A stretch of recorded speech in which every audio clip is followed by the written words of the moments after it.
नमस्कार। Real cuts में आपको एक बार फिर से स्वागत है। इस वीडियो को लाइक कीजिएगा, मेरा चैनल को सब्सक्राइब करना मत भूलिएगा और साथ में बेल वाला आइकन दबा लीजिएगा। We will rip you apart. ये सुप्रीम कोर्ट का जज ने कहा, हम तुमको फाड़ देंगे, चीर देंगे। सुप्रीम कोर्ट का जज का भी आज ये हाल है। देश भर में फ्रस्ट्रेशन जो है ना, हर किसी को दिखाई दे रहा है। ये फ्रस्ट्रेशन क्यों हो रहा है? क्योंकि खुलेआम लोग कह रहे हैं कॉन्स्टिट्यूशन में बदलाव किया जाएगा, जुडिशरी का रिफॉर्म होगा। हो सकता है ये जो हमर है मोदी नाम का, ये जुडिशरी का ऊपर भी चले। हो सकता है इसी बात का जो फ्रस्ट्रेशन है, या फिर रामदेव हिंदू है इसीलिए। क्योंकि रामदेव वाला कहानी ना, मुझे ऐसा लगता है कि ये जो अमर अकबर एंटनी वाला जो कहानी है ना, इस टाइप का हो गया। तो इसमें अमर हो गया रामदेव, एंटनी हो गया जो IMA का, और बाकी रहा हमारा ऑनरेबल जज साहब हिमा कोहली, और साथ में कौन है? असनुद्दीन अमानुल्लाह। ये हो गया अकबर। तो एंटनी और अकबर का बीच में बाबा रामदेव अमर बन के पीछ गया है। क्योंकि बाबा रामदेव ने जो पतंजलि का जो एड है कोविड-19 का टाइम पर जो चलाया था, वो मिसलीडिंग किया गया है।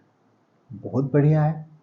अगर उन्होंने मिसलीडिंग किया है ना, मैं कहता हूं उसको आप चीर फाड़ मत दो, उसको फांसी में चढ़ा दो। अगर उसके कारण किसी परिवार या कोई लोगों का कभी भी मौत हुआ है कहीं पर भी, लेकिन रामदेव ही नहीं।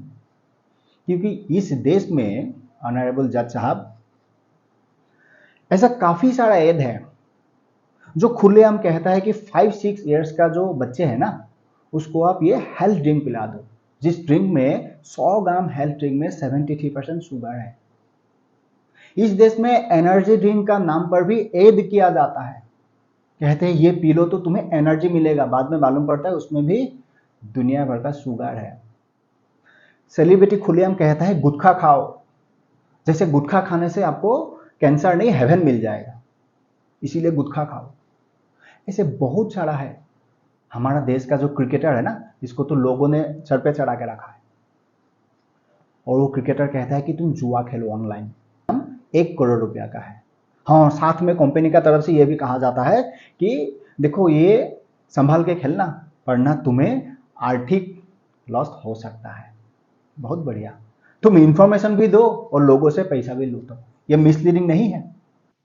लेकिन इसी देश में जो मौलाना हो या मिशनरीज हो, उन लोगों ने क्या करता है, एक व्यक्ति से पानी फेंक देता है जिसका परिणाम कैंसर से लेकर कोरोना तक खत्म हो जाता है। तो क्या वो मिसलीडिंग नहीं है? मैं ये सवाल IMA का प्रेसिडेंट को पूछता हूं। खुलेआम मिसलीडिंग एड चला रहा है कि बच्चे को आप ये ड्रिंक पिला दो, वो क्या जहर नहीं है? 73% 100 ग्राम में, वो बच्चे आगे जाके क्या करेगा? 5-6 इयर्स में जो पी रहा है, वो मिसलीडिंग नहीं है? वो स्लो पॉइजन नहीं है? वो तो यार रामदेव का एच से ज्यादा खतरनाक है। कोई इसे टच कर देता है ना, वो वाइब्रेशन ऐसा होता है जैसे उसका शरीर में जितना रोग है वो खत्म हो गया। लोग तो यहां तक दावा किया कैंसर भी खत्म हो जाता है। वो मिसलीडिंग नहीं है, क्योंकि वो फॉरेन फंडिंग है। वो क्रिश्चियन जो मिशनरी है वो चलाता है, उन लोगों का तो गलती हो ही नहीं सकता है। रामदेव ये तो हिंदू का बाबा है, योगा गुरु है, हो सकता है ये तो गलत ही किया है। ये जो भगवा पहनता है, हिंदू है, आयुर्वेदा को आगे बढ़ा रहा है, उसके लिए तुम्हें खतरा है। जिसका परिणाम तुम्हारा पास जो फंडिंग है मिशनरीज का या कोई मौलाना की फॉरेन फंडिंग, ये आना बंद हो गया है। क्योंकि FMGC जो है, रामदेव अकेला उसके लिए कॉम्पिटिटर बन गया है, MNC से लेके फार्मास्यूटिकल कंपनी तक। इसी बात का ही फ्रस्ट्रेशन है ना बेटा, तभी तो तुमने केस सुप्रीम कोर्ट में ये पिटीशन दाखिल किया, इसीलिए रामदेव आज जाके वहां पर माफी मांग रहा है। इसको डबल स्टैंडर्ड कहते हैं।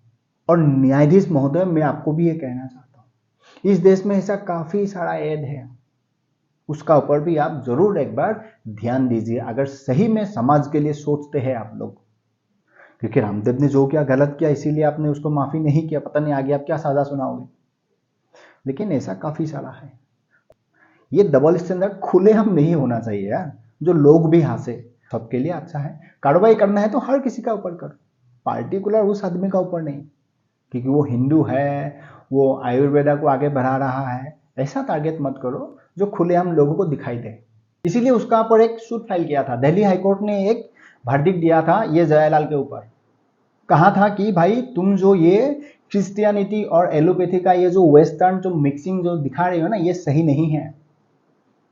बाकी रहा जुडिशरी, वो तो मालिक है भाई इस देश में। जुडिशरी का क्या बताऊं मैं, जज को ऐसा ऐसा पावर देके रखा है। माय लॉर्ड, कौन सा भगवान होता है जज यार? भगवान तो हमारा एक ही है, प्रभु राम महादेव। और काहे के लिए जज भगवान है यार? हाँ वो रेस्पेक्टेड है, मैं रेस्पेक्ट करता हूँ, वो जज है उसको मैं रेस्पेक्ट करता हूँ, लेकिन भगवान तो वहां से मालूम पड़ता है अगर लोगों को इंसान ने भगवान मानने लगा तब वही होगा, इसे चुटकी मार के आपको हाईवेट कर देगा। तो वही हो रहा है। देखो आज देश में जुडिशरी का तो मैं क्या ही बताऊं, आप तो जानते ही हो इस देश में कहां तक लोगों ने जुडिशरी को एक्सेप्ट किया या मानते हैं।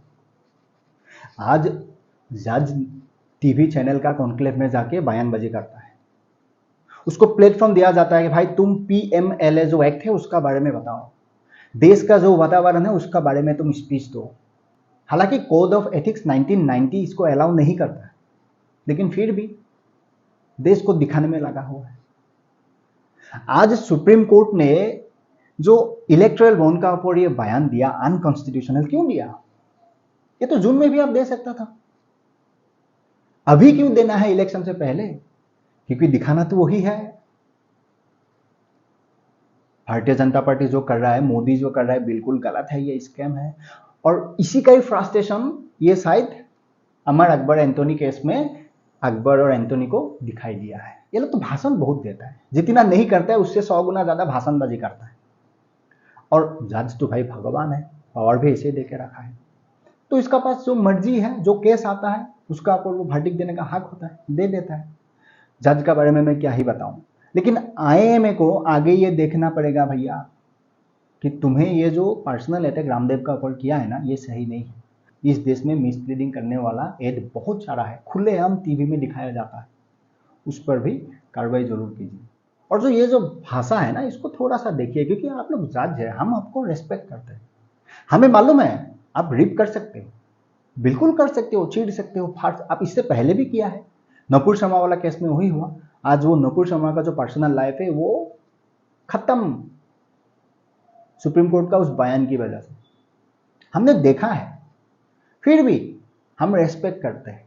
और इसी रेस्पेक्ट का कारण आज रामदेव बाबा ने भी 2 बार कोर्ट में कान पकड़ के माफी मांगा है, जो आपने एक्सेप्ट नहीं किया है। लेकिन उधर यही प्रशांत भूषण आपको 1 रुपया लिफाफा में देके भेजता है। शायद आप लोग वही डिजर्व करते हो। देश देख रहा है ना, देश को भी समझ में आ रहा है। आज रिटायरमेंट के बाद हर वो जज कहता है कि देश का जुडिशरी रिफॉर्म होना बहुत जरूरी है, लेकिन फिर भी हमारा जुडिशरी सिस्टम में आज कहता है कि मेरा बाद मेरा बेटा को ही जज बनना है, मेरा बेटी को ही जज बनना है। अगर यही फार्मूला लेके, जिसको कोलिजियम सिस्टम कहता है, आप ही लोगों का भाषा में आगे बढ़ता रहा तो फिर इस टाइप का वर्डिक्ट तो कॉमन हो जाएगा। इस देश में हिंदुओं का ऊपर अटैक करना, मेजॉरिटी का ऊपर बयानबाजी करना बहुत आसान हो जाता है। ये हर जज को मालूम है कि भाई हमें तो आगे मेरा बेटा को ही जज बनाना है, मेरा बेटी को ही बनाना है, उसमें फोकस करना है। बाकी समाज में मेरा वर्डिक्ट का कारण क्या असर पड़ेगा उससे कोई मायने नहीं रखता है। जिसका खुला एग्जाम्पल आपका सामने ये वर्डिक्ट है, रिप यू अपार्ट। ये शब्द आपको शुभा नहीं देता है। आप रेस्पेक्टेड सुप्रीम कोर्ट का ऑनरेबल जज हो। लेकिन हाँ, एक बात तो क्लियर है, ये जो फ्रस्ट्रेशन है ना बाबा रामदेव का ऊपर जो दिखा है, ये आगे बहुत कुछ आएगा। ये देखते रहो, क्योंकि उसके बाद हर किसी को मालूम है कहीं ना कहीं तो बदलाव आने वाला है। तो ये बदलाव नहीं आने से पहले जितना हो सकता है उतना फ्रस्ट्रेशन दिखा दो, जिसका लाइव एग्जाम्पल ये है। बाबा रामदेव ने, अगर मैं एक ही सेंटेंस में कहूं, ऐसा गुनाह कुछ नहीं किया। अगर बाबा रामदेव ने ऐसा गुनाह किया तो वो सारा मिसलीडिंग करने वाला एड हर किसी ने किया, सजा सबको दे। अगर उन लोगों को आप नहीं दे सकते हो तो इनको भी आप नहीं दे सकते। क्लियर कट पिक्चर है, आपके पास पावर है, आप कर सकते, लेकिन समय सबका सही नहीं रहता है। आप समझ गया होगा मेरा बात। वही था मेरा संवाद आज आप तक पहुंचाना। आई होप आपको समझ में आया। मिलते हैं नेक्स्ट वीडियो में, तब तक आप आपका ख्याल रखिएगा और खुश रहिएगा।